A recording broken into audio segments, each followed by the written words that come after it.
Used to be Burrow. Good evening. Welcome to the Township Board of Trustees Committee of the Whole meeting for Tuesday, January 9th, 2018. And today is our National Law Enforcement Appreciation Day. Chief, would you lead us in the pledge? Sure.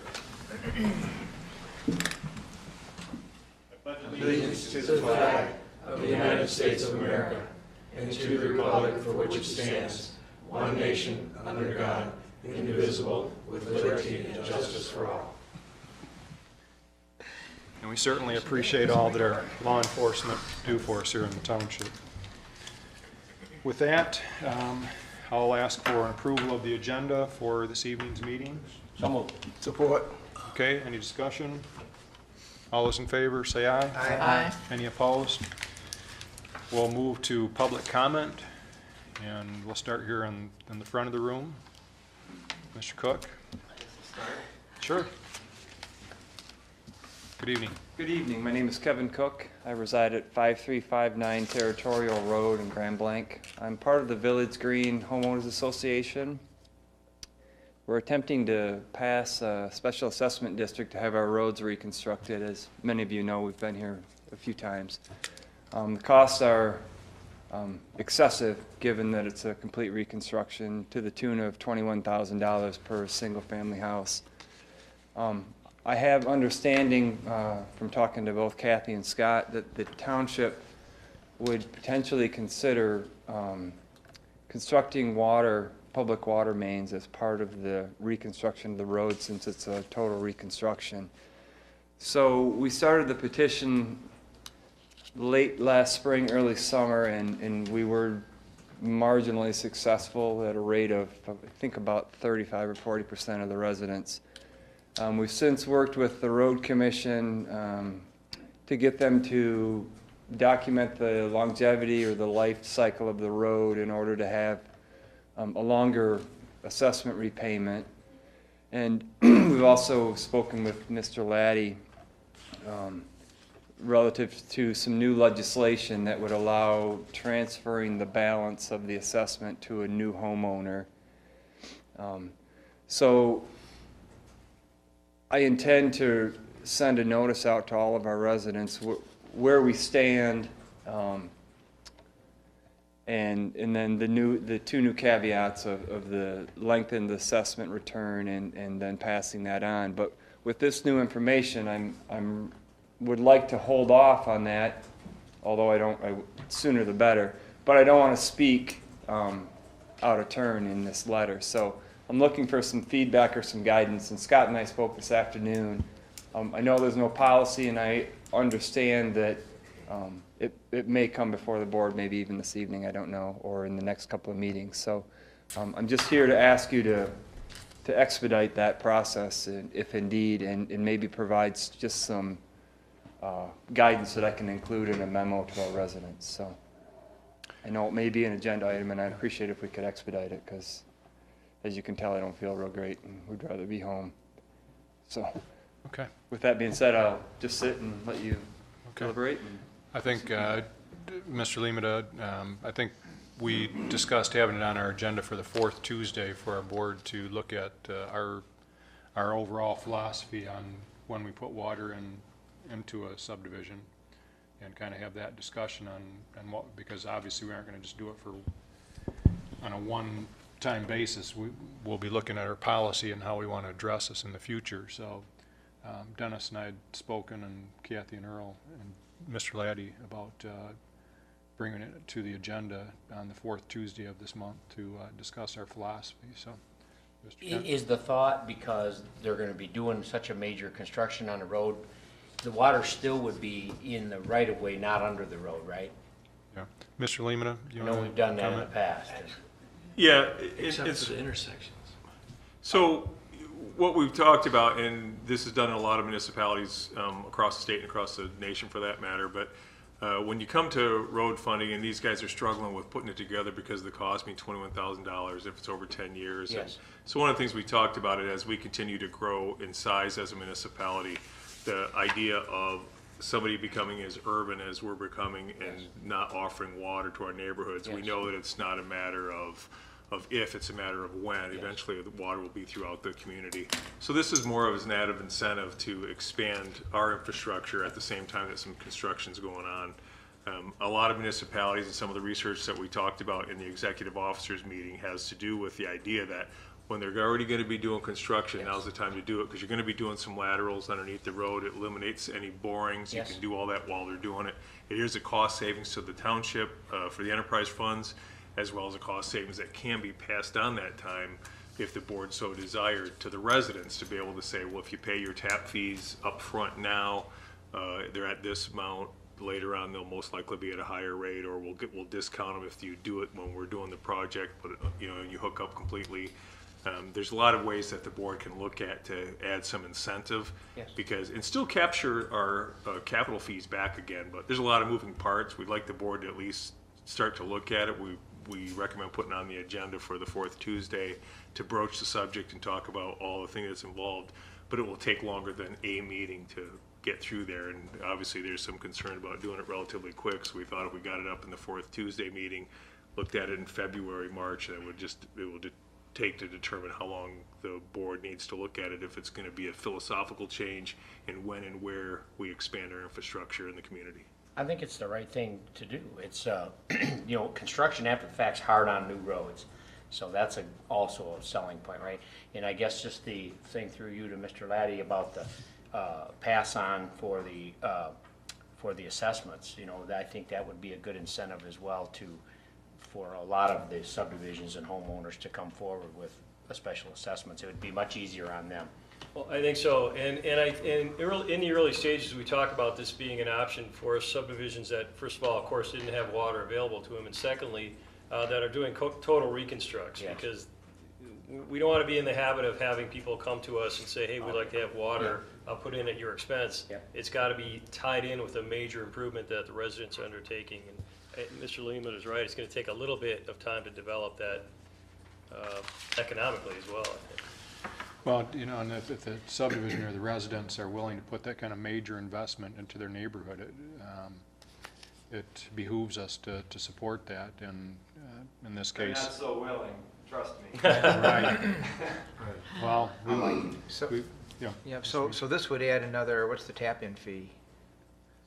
Generally for like water, $2,600, Jeff, that's correct, right? So that'd kick up another, you know, $3,000 or some portion of that, depending on what we decide to do, to add to the burden, right? So, but it would be amortized over 15 years as opposed to paying it all up front.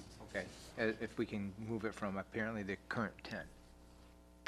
We already did get approval, you know, from our bond council that said we could go with 15. Okay. Because we did get a letter from the Road Commission. Commission, and I submitted that to the bond council, and they looked at it, and they said that they would go 15.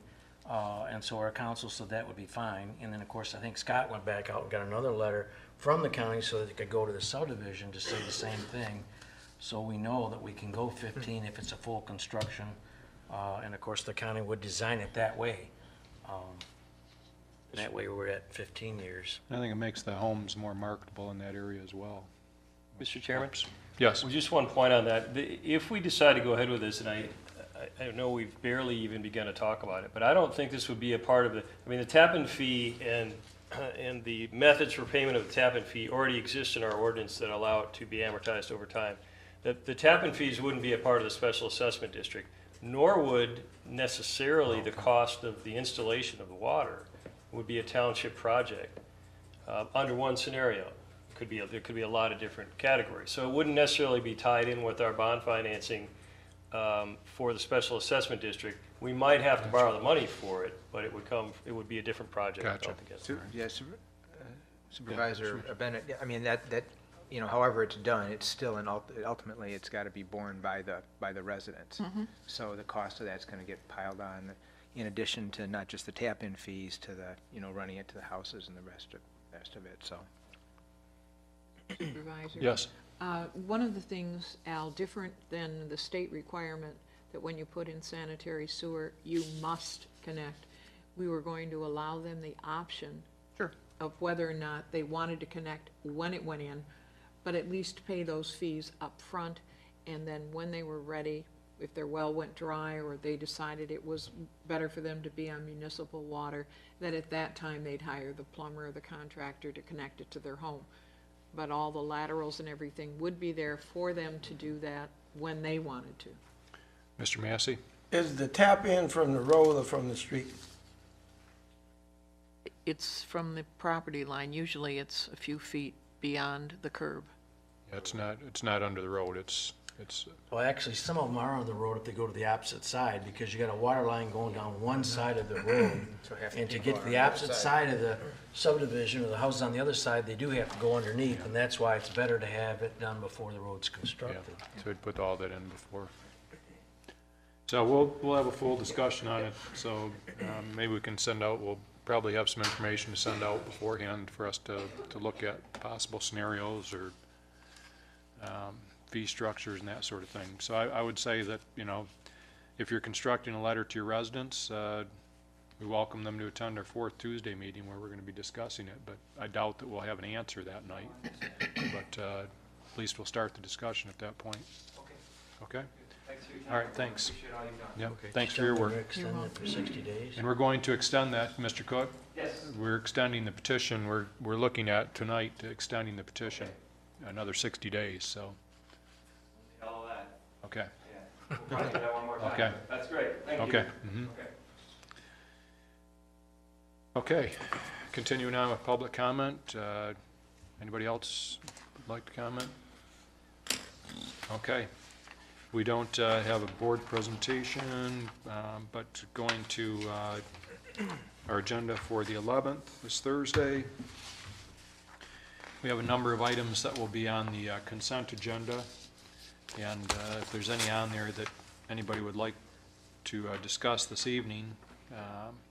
I'd like to. Sure, Mr. So, Mansour. I was wondering what happened to the OPEB and MERS expenses on the December 22nd meeting that was held? So we're on the, where are you on? I was I thought part of the treasurer's report. Okay, here, treasury kind of report, okay. Yeah. Well, that was all, we did approve on the December 22nd meeting in order to transfer the funds. Okay. There was like $1,800,000 on one, $495 for DPW, and another $700 for the police, I believe. So it was, that was all approved at that meeting, so that, because the funds were transferred on December 28th. Okay. I have one more question about that, kind of in this treasurer On the report treasurer, area. sure. Yep. So on page 14 of the packet that went out, there was underreported elected official payroll from November 29th. What was that about? Page 14.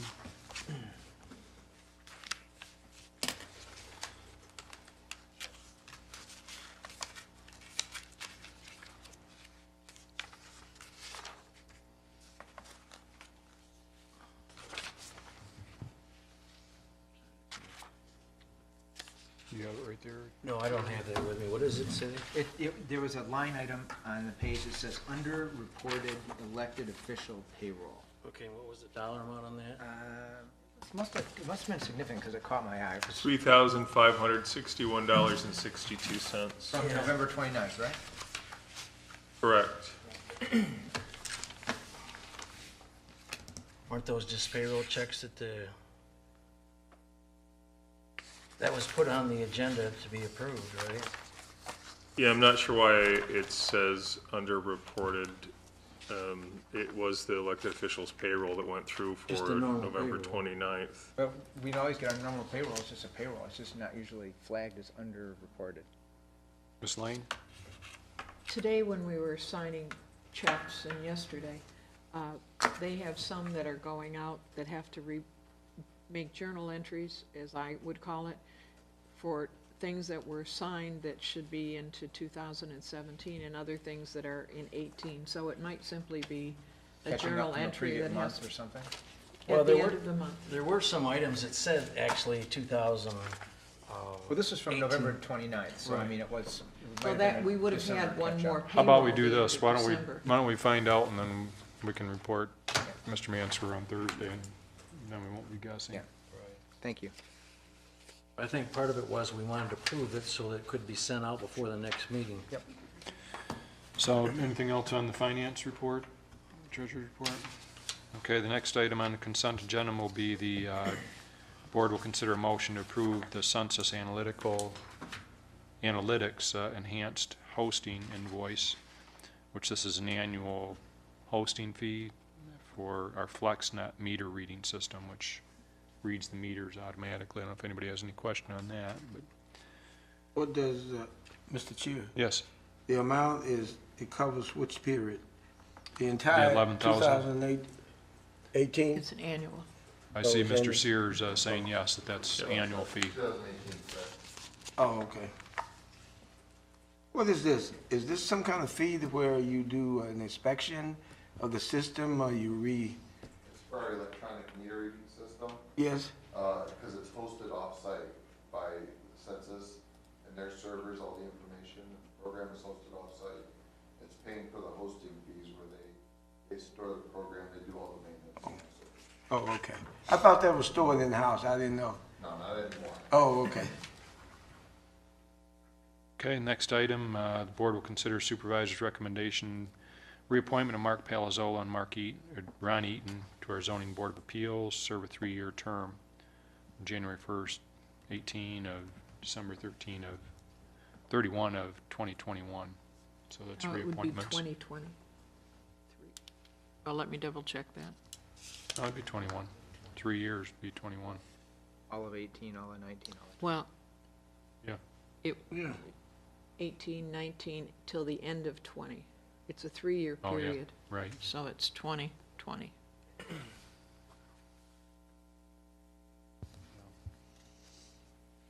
I think it's 21.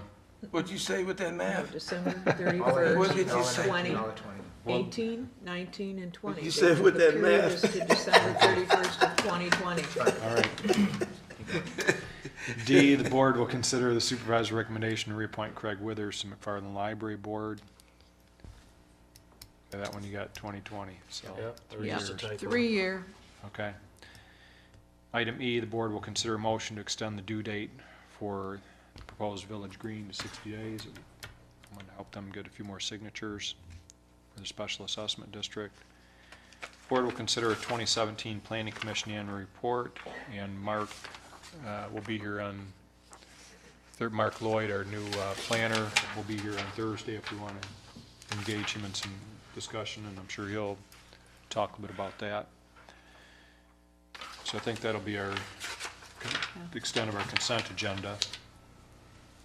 Our future positioning, the board will welcome, as I mentioned, Mark Lloyd, and have an opportunity to talk about our master plan and vision for the future of our township from the planning perspective. Anything, Dennis, that you'd like to add to that? I've asked Mark to be here for Thursday just to do a general introduction to the board for our new Director of Planning and Building. He will talk a little bit about his background, how he came to be here, and then talk about what some of the things that we have on our plate moving forward. Obviously, one of the biggest ones is the master plan. We've been having meetings. Mark officially came on board last Wednesday, so he's got 5 days under his belt now. He's done remarkably well. We've had several meetings. We had one this morning through phone conference with Giffords Webster, kind of talk about how we move forward and the different roles between our planning consultant, our now full-time planner in our department, as well as with the planning commission. He's probably going to touch a little bit upon the joint meeting that'll come up in March between the planning commission and the township board to see if there's any specific agenda items that want to be addressed by the board. We'll start putting that packet agenda together and get it out at the beginning of March. Mr. Supervisor? Yes. So just a couple more points there. So Mark did attend the Planning Commission meeting last week, so he introduced himself and took a seat at the table, so that was good. And I would be very interested, because there has been a little bit of conversation, excuse me, back and forth between the consultants and now Mark about what where the boundaries are between our expectations of the consultants and of Mark. So I think it would be helpful if we could kind of have that, some clarity around that. And I think that's great, Trustee Mansur. We did flesh that out a little bit this morning on our phone conference with Jill from Giffords Webster, and I think We won't have it won't necessarily be a definitive answer on Thursday, but we should have it by the end of February. We're kind of looking at what special projects we still want to keep them on board with. If it had been a totally new planner who hadn't been familiar with us at all, we were lucky that Mark was the contract planner from Giffords Webster for the last several months, you know, most of the year last year. He had his familiarity with us. If it had been somebody totally new, I would have kept Giffords Webster on that full retainer, and we still would have kept somebody coming in on Tuesdays and every other Thursday. But because it's Mark, we were able to eliminate that. We informed Giffords Webster this morning to go ahead and take that visits off of our contract payments, because that was about $4,601 per month on a retainer for bringing them in. We're able to pull that back off now, and then we'll be able to allocate that money more towards projects like the master plan and some of those bigger projects. But I think it's a good point, and that's where I want the board to be able to ask those questions of Mark personally too, about where his vision is and how he sees us moving forward, because I think that will be helpful not only for Mark but for the board as well. And we had a meeting that I attended with Mark and Mr. Limita and developer, and I thought Mark did an excellent job of talking with the developer who had some concerns and wanted to give some input on the way we do business and suggestions, and I think he's going to be a great addition to our township. Under operational issues, the board will consider a resolution to authorize the request of Treasurer Guzak to waive the late penalty charge for the winter tax bill as allowed under MCL 211.443. This allows payment of taxes without penalty to February 28, 2018. And that'll be a resolution, Mr. Limita? It'll be a resolution, and right now we're formulating it. We have some feedback from the Michigan Townships Association, but we need to customize that resolution a little bit more toward our, the way we've allocated basically those late fees. So, or not late fees, but penalties. So we will get that to you, hopefully by the afternoon tomorrow by email, and maybe by Thursday noon at the latest, you have a chance to take a look at it. It does the same thing that we've been doing for years and years, which basically allows the waiving of the penalty from the 14th to the 28th. So it should be fairly straightforward. It's just getting the wording exactly right. Mr. Supervisor, well, just a question of, to Mr. Guzak, have we experienced an accelerated payment prior to December 31st as a result of, I read an article about a week ago about municipalities experiencing an influx of revenue as a result of the tax bill. Yes, we've had quite a few people come in earlier because they want to get it on that December tax bill, Yeah. right? So in that case, that money is just held in our investments just like we would anything else, right? Right, those monies are held, actually, the tax dollars on that are just held temporarily until we transfer them. And so, one last thing, if a check was sent and it was received by the township, wasn't cashed or cleared by December 31st, does the township still date as the date they received the money, or do they, how do they send the receipt to the homeowner? Well, That question I was asked too. we have to receipt it the day that it comes in, Okay, okay? regardless of when you Regardless deposit. when we receive it, but then if a large mortgage companies will take it out of my account like on the 15th. Yes, They'll send us a check, and even though we post it later, or even if we post it after the 28th or whatever, because we just got one today that was super late, yes, and we can't go back because the BSNA system will not allow you to post back. Plus, we've already had one disbursement because every so many days, so many dollars we have to disperse. So they have to be issued the day that we actually receive it. But the homeowner is protected because if they can show that their funds have been taken out of their account prior to that because Yes. of their holding, of their bank yes, escrow company, they should be okay. okay. Can I just, I'm a Sure. little confused. Are you talking about the ability to prepay property taxes? Not No, prepaid, but Just just pay pay, them in just the to account? pay for- just to pay before Right. December 31st. Right, Good. The ones that we're talking about extended to the 28th. right. Perfect, okay, thank you. So there might not, so your point, there probably won't be that many that are extended. With Mr. Laddie's thought, that, we can't do that. We can't do that, Okay. right? We can't do what? We cannot Prepay. accept the payment for something we haven't even assessed. Like because summer 18 taxes. Yeah, the Summer 18 and winter summer of 18, 2018 we cannot, bills. Yes. we can Gotcha. actually take the Right. funds because nothing's been assessed, okay? Plus, the BSNA system will not allow us to apply it because there's nothing to apply it to. Okay, very good. Yes, Mr. Massey. When you receive funds as such, do you invest those funds?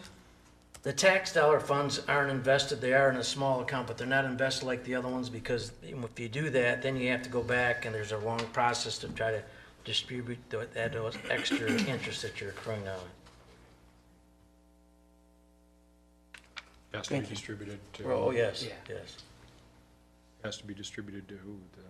Everybody we're collecting taxes for, okay? Because we're, really? yeah, right, because we're collecting for MTA, we're collecting for the county, we're collecting for Schools, everything. schools, everything. So they share in the interest. They share in the interest on that tax, so there is a small amount that's in there, but it's not invested separately like the other funds are, because then it's a harder process to do. Gotcha. Okay. There'll probably be some tax law that's changed here in Michigan as a result of the federal, is what I'm hearing too, so see where that goes. Item B, the board will approve Rowe Engineering's design proposal for $70,000 for improvements to the township's water distribution system and authorize township superintendent to execute all related contracts and agreements. Mr. Sears? Yeah, I have a question when Yeah. Oh, you have a question?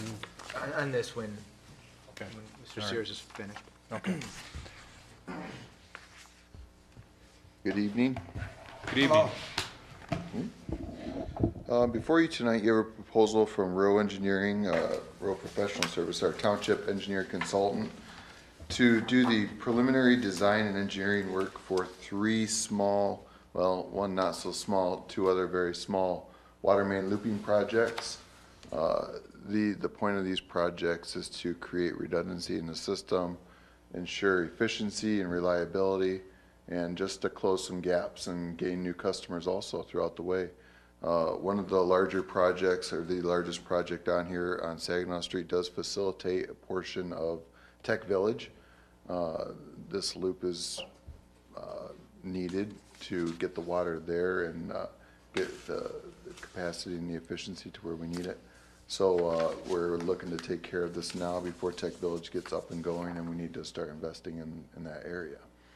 The other 2 are just small projects that have been identified by technicians, by myself, and other consultants that we need to get done over the next few years. There will be more coming to you, not this year, but in the following years.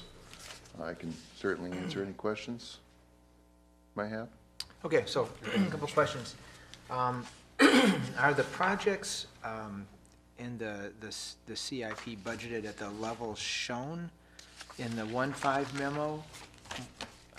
Or, because there seems to be a little bit of difference between one of the projects that was shown there versus the December 20th memo from Rowe.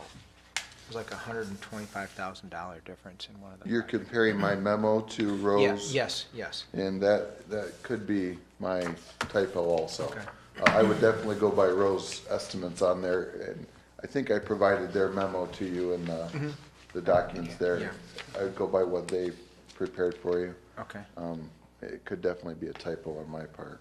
all right, so the Rowe one is the main, okay. And is there going to be a separate additional charge for additional work or whatever from Potter Engineering as well that would be No, included? any work that he does is gonna be done under his normal routine contract. So he won't, he gets a monthly retainer. Any work that he does for us is under that retainer. So would not be a part of this? Correct. Okay, thank you. Correct. Thanks. Mr. Kent? Through you, Mr. Chairman, to Mr. Sears, could you expound just a little bit on the looping for Tech? Because, we undertook it was excess of a couple $100,000 bore for Saginaw Street in a water. There was a study done for that entire, so where are we looping? Where are we bringing in the secondary feed? So what we did over, what you're talking about, not this past summer, but the summer before, yes. was to bore underneath Saginaw Street to get water to Security Park. This particular looping project is going from Dixie Lodge, where they're building right now, which is at Saginaw Street and I-75. Okay. On the east side of the street. Yeah, I'm trying to south think of the name of the Security apartments that it backs up to right now. Back in Woodfield. Park. Woodfield. Yeah, Dixie Lodge brought the water main out from those apartments out to Saginaw Street and across their property line. We're gonna continue that water main from there down Saginaw Street to Woodfield, to the entrance of Woodfield. To an existing water there already, so then we create a. Correct, okay, it creates a gotcha. loop Perfect. throughout that whole area. Yep. And Thank it extends the water service along Saginaw Street there, where there currently isn't any. It helps in, if we have a main break or something, we Absolutely. can feed back from another. Right. Yeah, I Yep. like that. Mm-hmm, Thanks. sure. So, Yeah, Mr. Mr. Chair, Massey? how many, I guess, loops where if you have the main break, how many cutoffs, that may not be the correct terminology, how many cutoffs system do you have in the loop? You know, there's countless of them out there right now. Dead end water mains where if we had to shut off water, people would lose water, you know, significant amount of people. But we've taken care of the majority. A big one that we took care of this year was in Heritage Park. Previously, if we had a water main break on Saginaw Street and we had to shut that down, at some point we would lose Kohl's, Panera Bread, all those places. When we did that looping project this year, we took care of that. So if we have a water main break in that area, everybody in that area, Heritage Park will still have water. Okay. So that's a big one. One we're doing here is for Trillium Theaters. Currently, if we had a main break in just the right place, they would lose water. With this loop, they more than likely will not. And then it's the same for Industrial Park Drive back behind Trillium.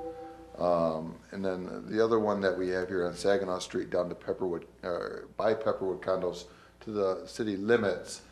Is it a loop? It extends the water main down to the city limits. It facilitates a future emergency connection with the city, which we already have a couple of them. Whereas if they were to, you know, for whatever reason, need emergency water service, we could provide that to them or vice versa. But and that connection won't be made now. We haven't worked that out with the city, but it facilitates that and it extends the water main down to grab extra customers down the way to the city limits. So we have a lot of dead ends out there. Most of them are in residential areas now. There are a few left out in the commercial districts, and we're going to take care of those over the next few years with these smaller projects. And lumping them together is a good way to get economy of scale with one contractor. Mr. Guzat? So the one that's coming back down to the city, that's just gonna run a line all the way down there just before it gets to the city, but it won't actually go to them, it'll be capped. Correct. And then once we negotiate with them, then we'll have to connect with them, then there's gonna be a special valve that, Yeah, That we would have that they could like go on our either other way. connections, there's a meter and a valve right, there, and it can go both ways. You know, we haven't approached the city on that yet. Right. At this time, this project is mostly to facilitate some development Right. along that stretch and just to complete that area along Saginaw Street where some of those property owners have expressed interest in connecting to township water. and that So, just stops right at the line between the Correct. city and township. absolutely. Mr. Chair, Yes. just a follow-up question. Around the hospital Genesee, you have a looping system somewhere nearby. Around Genesis is very redundant, correct. Okay. It comes in 3 or 4 different directions. So, yeah, they're safe. So, one more. Yes, Mr. Mansur? So, the amount of money we're talking here, it's about $1.3 million or something like that. It's in the budget. Correct. It is in our CIP for this year. And that's commercial property along Saginaw Street that we're looking at? Correct. Yeah, all of these are commercial projects. There's a couple residential lots along Saginaw Street there. Which helps if someone's looking to develop that property, if the water's already there, rather than- Yeah, and we've had interest along Saginaw Street, especially at this, the one by Pepperwood, maybe a major development coming in there in the next couple of years. And we could, you know, this helps facilitate that for sure, so. Thank you Any very other much. questions? Okay. Thank you. Item C, the board will consider a resolution to adopt the 2018 federal poverty guidelines for residential property tax, poverty exemptions for the 2018 property assessments. This is a new annual requirement from the State Tax Commission. Mr. Lemata, do you want to comment on it? The State Tax Commission comes up with new rules for our AMAR audits. So you get audited every so often, and they run through a whole laundry list of things to make sure that we're complying with State Tax Commission requirements. The last one that we did, we finalized last year, so that must have been on the 2015 tax roll. Our next one will be in 2018 or 2019. We don't know yet when we'll be selected, and usually they'll come in and they'll do Genesee County as a whole.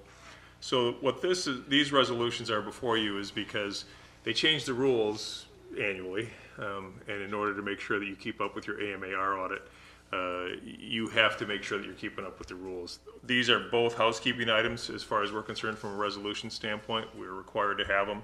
The first resolution before you just adopts the 2018 federal poverty guidelines for residential property tax poverty exemptions. Somebody meets those federal guidelines, they can file to the poverty exemption to not pay personal property tax. We had a resolution in place that allowed us to, our resolution was broad-based. It just said we followed the then current federal tax poverty exemption guidelines.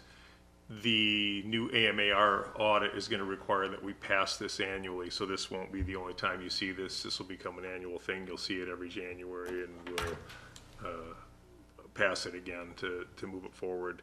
And we'll have to adopt the 2019 and the 2020 federal tax poverty guidelines. And it's just why they're doing it, I couldn't begin to tell you, rather than just allow us to have a freestanding resolution. But when we do go to provide our documentation for our audit, we have to come in and show them that we have passed this amongst the things that we have to show them, that we are in compliance with State Tax Commission rules. Mr. Massey? Superintendent, do we have many homes in Grand Blanc that meets this criteria? I couldn't give you that number. I can certainly find it out from assessing, but we do have some every year that come to us. And generally those are granted. They're considered by the Board of Review if somebody were to reject it. And there's a whole list. There's a checklist that they have to bring in, including tax returns and other things, bank accounts, balances. They bring a list, and it's considered by the Board of Review. They grant it generally as long as it meets the poverty guidelines, the federal poverty guidelines. If they were to reject it, there is the appeal for anyone who gets rejected. They can go to the Michigan Tax Tribunal with this and appeal the thing. So there is a fail-safe in there. But yeah, there are certainly some that come to the township every single year. A lot of times it's the same folks. They know how to work it and they use the system. We've had hats off to our assessor, Becky Salvati, who has even gone to where she knew a elderly person on their own. She called and said, hey, the cutoff is, today we need you to get in here with these, and couldn't get a hold of her. They sent a police officer over there to the house to knock on the door to get a hold of them, to get him in here, and so we can make sure. I mean, that's, the rules are there for a reason, and a lot of times what we see is somebody on an extremely fixed Social Security as their only source of income kind of a thing, and they're living on a $600 or $700 a month check. And certainly the guidelines are there for a reason, so that we can give them some relief from property taxes. Yes, Mr. Munsfer. So I'd like to echo Trustee Massey's request, and if we could get the value of the property that's exempted and like the number of parcels.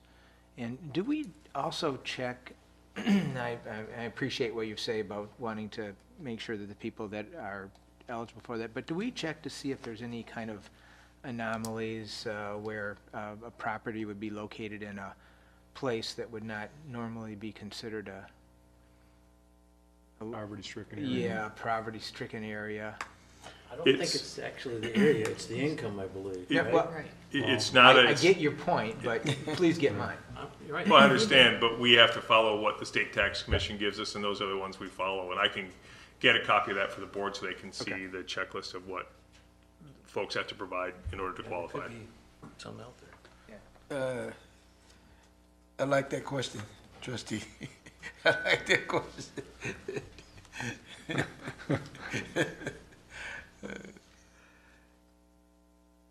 Thank you. All right, item D, the board will consider a resolution to waive interest and penalties associated with the unfiled property transfer affidavits. Mr. Limita, do you want Again, basically the same thing. This resolution, and again required by the AMA, our audit to show that we have a resolution passed waiving the interest and penalties associated. Property transfer affidavit, most of you have filed one when you purchased a house. You have to file it. You're required as the buyer to file that with the local tax assessing department. If you were to miss the time to turn that in, there's penalties associated with it. The auditors request that we have the resolution that shows that we have the ability to waive the penalty for somebody who, a lot of folks don't know that there's a requirement to get it in within X number of days to the local assessing office. If they miss that cutoff, we have to charge them a penalty. We can't, there's no other way to do it unless the board chooses to pass this resolution where, especially happens to first time home buyers, but then again, folks don't buy houses every day. A lot of times they miss it, and then it's tough because we have the conversations where, well, my realtor didn't tell me about it, and we understand, and shame on the realtor for not walking somebody through and explaining to them that this paperwork needed to be filed at the local tax assessor's office, but it happens, and it happens pretty much annually. So the resolution puts us in compliance with the AMAR audit, and also gives us the opportunity to waive those if somebody just misses that guideline. It's not like there's any reason for us, we don't suffer any financial damage or anything from somebody not getting it in. It's just they want it filed so that we have the proper ownership on file. Question about this. So in this particular case, is there some, excuse me, like some timeline associated with this? Because if you miss it, so fine, you miss it once, you know, whatever, we can avoid that. But is there something that, you know, doesn't allow for like a perpetual kind of not filing, not filing, not filing? There's a timeline, and they have to file it. But if they miss, and I don't know if I have it, the penalties are when it has to be filed, and it's like 30 days. 30 days to meet the requirements. If they're subject to a fine of $200 if they don't meet the 30-day requirement to file this form. If they show up on the 31st day, and eventually it'll get caught. It'll get caught with the assessor's office. It'll get caught with somebody when we see the property deed getting transferred through, and we don't have the property transfer affidavit on file. And so then we're reaching out to somebody who may have just moved into the community and say, hey, you never filed this piece of paper with us. Come on in and file it, and bring a check for $200 for your penalty for not filing. So eventually it'll get caught within that first year. Oh, okay, well, that's a question, because the way the resolution is worded here, before resolved, the Grand Lake Tower Township has deemed that the waiver of all interest and penalty for all not filed PTAs form is necessary. So that doesn't make it seem as though we even have the ability to recapture that if it's not filed, you know, within this 30, 40, I mean, you know, with the welcome period, we'll call it. And so the biggest thing with this has more to do with the audit from the State Tax Commission on our assessing audit. If they go through and we haven't charged somebody the fine for not getting the property transfer affidavit in, like if we still didn't have it in at the time that they pull our tax records and they go through it, they uncover that this form hasn't been filed yet, then we get dinged basically by the State Tax Commission for failure to comply with State Tax Commission rules, because we're required to make sure that they get these in. I mean, this protects us as much as it protects. So I guess it's actually the paragraph before that also provides for the waiver of interest and penalty via a local unit resolution. So we would have a resolution that waives it for a period. Correct. Okay, thank you.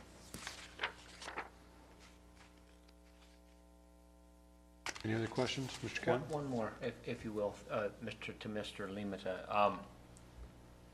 Whose discretion, do we leave it right to the tax department when they come in if it was an innocent mistake, or, I mean, how do we decide who gets waived and who does not?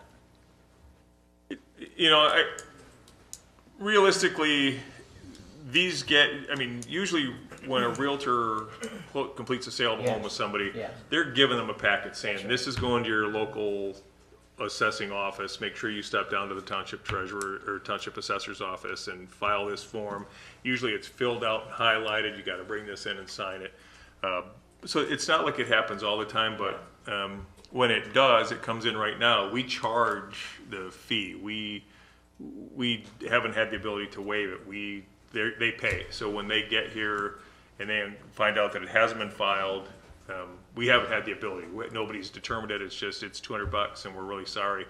We had on the phone this past year with a young guy, first-time homeowner's mother, who's like saying, but it's not fair. And he also didn't file his PRE for his personal residence exemption.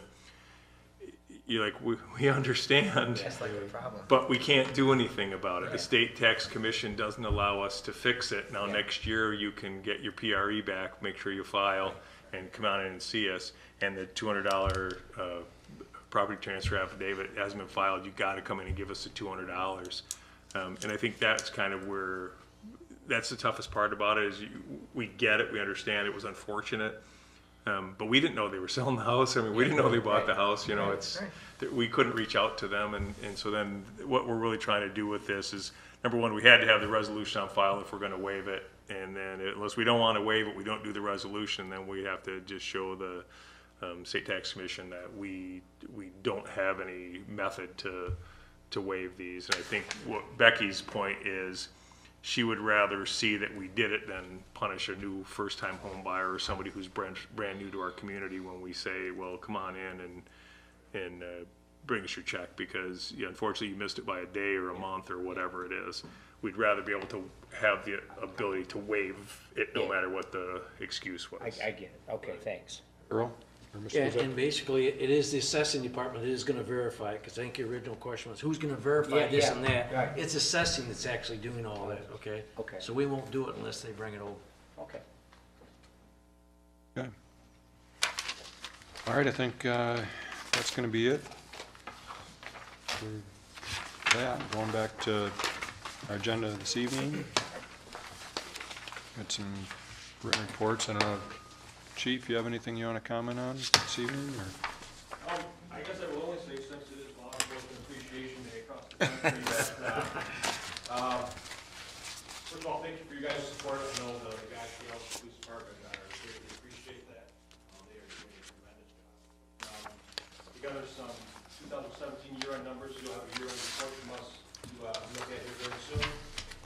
So thank you, and I know they're very appreciative of all your efforts and support of the police department. Okay, thank you. Anything else? Ms. Lane? I would just like this board to know that on January 30th, we're getting into a new election year with the new equipment.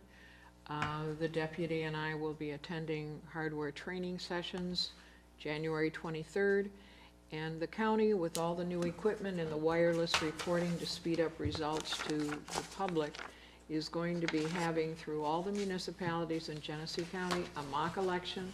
So we'll be bringing in our chairs and co-chairs for our precincts, setting up all the equipment, running ballots through, and then closing it down to make sure that if there are any glitches in the system, we're working them out well before any election day. So it'll be an interesting day on January 30th in all the municipalities. Chair, Okay, yes, just Mr. Massey? a question to Clerk Lane. It just come to my memory. When Flint had the election in August, did they use In the November? Yeah, November. Did they use the new equipment? Was the Yes, new they equipment did. used? It was? And we're going to be having, as part of our training session, there were a few other cities that used the new equipment and had to have special training sessions for the workers. And so we're going to get a final report on that, and that is also helping the county clerk decide on what different procedures have to be changed in order to help everything run smoothly. So everything that happened in November is being evaluated and will be trained and making changes based on the pros and the cons of what happened. And then doing a mock election here throughout the whole county and sending it to the Genesee County Clerk and see if it all runs smoothly with the mock election that day. Okay. So, Yeah, Mr. Guzak? so how many ballots would it be going through the system? We don't 10, ha- 15, or? We don't know until January 23rd, and I don't know at what time I'm going to have my precinct chairman here, but they were sent a letter saying, please reserve that date, and we'll give you the time when we get it, just so I'm not asking them a week ahead of time. Well, yeah, I was just curious how much, if they were gonna let you know. Yep. We don't know, hopefully, the room where all the equipment is, when it's set up, there'll be enough for everybody to be in there. Otherwise, we'll be setting it up here in this room. And I think everybody received an invitation to the grand opening for Bella Vita. Okay, with that, I guess, is there a motion to adjourn? So moved. Support. Okay, there's motion support, all in favor? Okay, any opposed? Of the night. Interesting. Okay, good night. We'll see you Thursday. Earl? Yes.